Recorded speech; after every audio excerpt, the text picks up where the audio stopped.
সেদিন সকালে ঘুম থেকে উঠেই গেটের সামনে দেখছি একজন নতুন অতিথি দাঁড়িয়ে আছে, সঙ্গে রয়েছে একটা চিরকুট।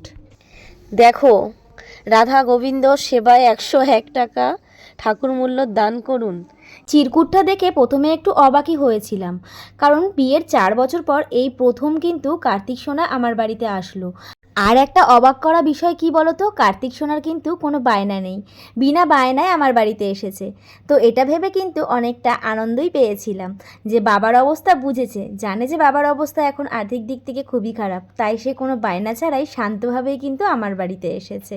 তবে আজও পর্যন্ত জানতে পারলাম না যে কার্তিক সোনা কার হাত ধরে আমার বাড়িতে আসলো।